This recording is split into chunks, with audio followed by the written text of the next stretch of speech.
بسم اللہ الرحمن الرحیم۔ جس طرح آقا کریم صلی اللہ علیہ وسلم نے انسانی زندگی کے ہر پہلو کے اندر ہماری رہنمائی فرمائی ہے کہ زندگی گزارنے کا سلیقہ اور طریقہ کیا ہونا چاہیے، اسی طرح زندگی کا ایک اہم پہلو جسے ہم اپنی زبان میں یا اپنی رسم میں شادی کہہ دیتے ہیں، شادی کے بارے میں آقا کریم صلی اللہ علیہ وسلم نے ہماری کیا رہنمائی فرمائی ہے اور ہمیں کیا نصیحت فرمائی ہے، اس حوالے سے میں آپ کے سامنے ایک حدیث پاک بیان کرتا ہوں کہ آقا کریم صلی اللہ علیہ وسلم نے فرمایا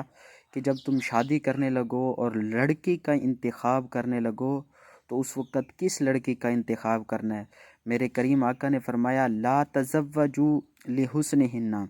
کہ لڑکیوں کے ساتھ شادی ان کے حسن کی وجہ سے نہ کرو۔ کیوں؟ میرے کریم آقا نے وجہ بتائی ہے، اس لیے کہ وہ جو حسن والی لڑکیاں ہوں گی نا، وہ اپنے حسن پر تکبر کریں گی، غرور کریں گی۔ فرمایا ولا تزوجوا لمالہن، اور ایسی لڑکیاں جو مالدار ہیں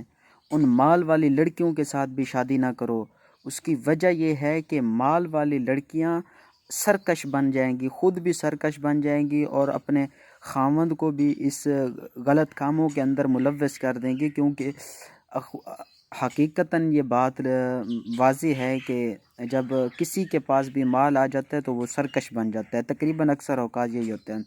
تو میرے کریم آقا نے یہی وصیت فرمائی ہے کہ لا تزوجوا لحسنہن، حسن کی وجہ سے بھی ان کے ساتھ شادی نہیں کرنی، ولا تزوجوا لمالہن، اور ان کے مالوں کی وجہ سے بھی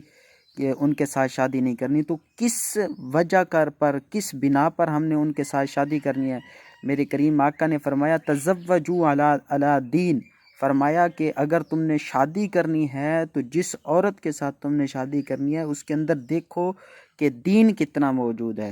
فرمایا اگر ایک لڑکی ایسی ہے جس کے پاس دین ہے، وہ ایک لونڈی ہے، آزاد نہیں ہے بلکہ لونڈی ہے،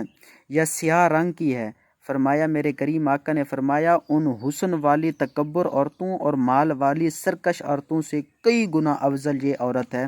یعنی جو حسن نہیں رکھتی لیکن وہ دین رکھتی ہے۔ تو میرے کریم آقا نے فرمایا جو دین والی لڑکی تمہاری زندگی کے اندر آئے گی تو وہ تمہاری بھی جو ہے نا تربیت کرے گی، اگر تمہارے اندر کوئی غلطیاں ہوں گی تو وہ آپ کے حقوق کو بھی ادا کرے گی اور اللہ اور اس کے رسول کے حقوق کو بھی ادا کرے گی، اور جو اولاد ہوگی اس کی بھی اچھی سے تربیت کرے گی۔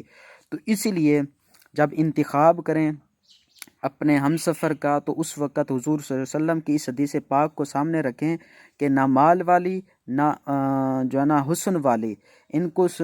کو نہیں دیکھنا، بلکہ یہ دیکھنا ہے کہ اس کی سیرت کیسی ہے، اس کا اخلاق کیسے ہے، اس کے پاس دین کتنا ہے۔ جب اس بنیاد کے اوپر آپ جو ہے نا اپنا ہم سفر تلاش کریں گے، میں یقین سے کہتا ہوں کہ وہ ہم سفر ڈھونڈتے ہوئے آج اس زمانے کے اندر مشکل تو ہوگی، لیکن جب آپ کو ہم سفر مل جائے گا تو حضور صلی اللہ علیہ وسلم کی حدیث کبھی جھوٹی نہیں ہو سکتی۔ تو